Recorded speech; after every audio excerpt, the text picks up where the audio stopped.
next one is the one that made my parents stop reading the book. So this really weird thing happened when this book came out because, whoa, thank you. There was sort of a little bit of excitement in my family because my college degree got used. And then, suddenly there was silence. Nobody said anything. And so I got to find out from my brother, my older brother, who's very honest, that everyone read, my two brothers, my father, and my mother read until this story, which, if you get the book, is on page 8. So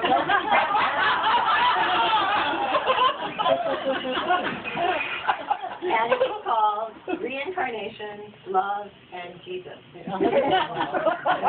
can only imagine. I have 6 rabbis in my family, but you find that out when you hear it.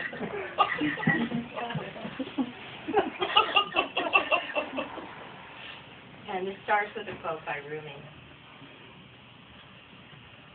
There is some kiss we want with our whole lives, the touch of spirit upon the body.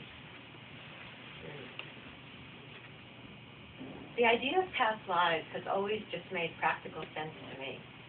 How else can we explain why a person or place feels overwhelmingly familiar from the start? Or how phenomenal talents emerge with no training?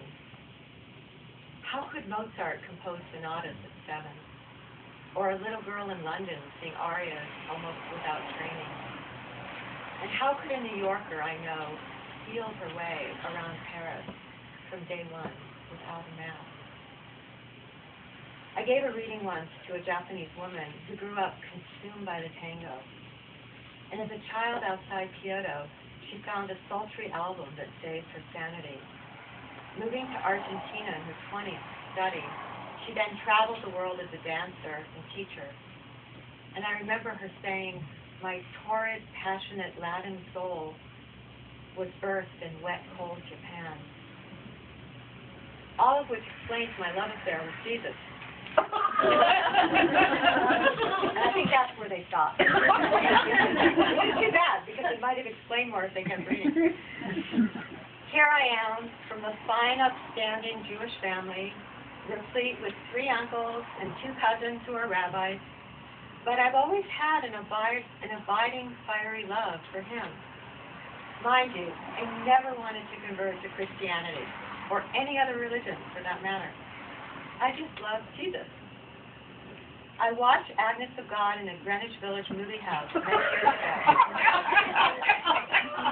Some people thought it. And an extraordinary scene still seared in my psyche. Meg Tilly took her novice vows, lying on the wooden convent floor to ecstatically intone, I am the bride of Christ. I am the bride of Christ. I can still see her round shaved head and her glistening gold wedding band and her dark robes. The next thing I knew, I was uncontrollably shaking and sobbing and flooded with memories. How else to explain but past lives as a nun? Hell, I grew up...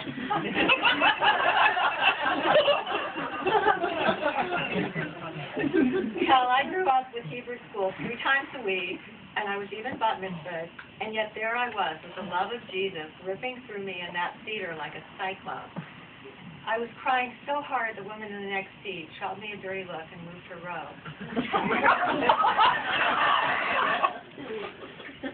So every Christmas I decorate a small silver tree in my living room with tinsel and popcorn and twinkling lights. And that alone would have been quite the shanda, or scandal, in my childhood. And every Good Friday I sit for hours in Grace Cathedral in San Francisco. When this holy day coincides with the sacred week of Passover, I walk afterwards to David's Deli down the street for chicken matzo ball soup. But part of my heart is on that cross. However, it's also with the Buddha and Lord Shiva and Ganesh and Kali and the Shekhinah and every other resplendent, scintillating, riveting, mesmerizing, intoxicating form of divine love I am drawn to each day like a flame. So I kiss the statues on my altar and I bathe their little feet in rose water. And I make them tiny necklaces of amethyst and pearl. And I feed them almonds and oranges, and sometimes even Szechuan Chinese food.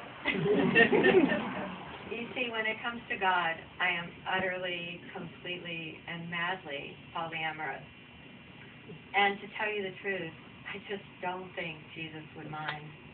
No. Not at all.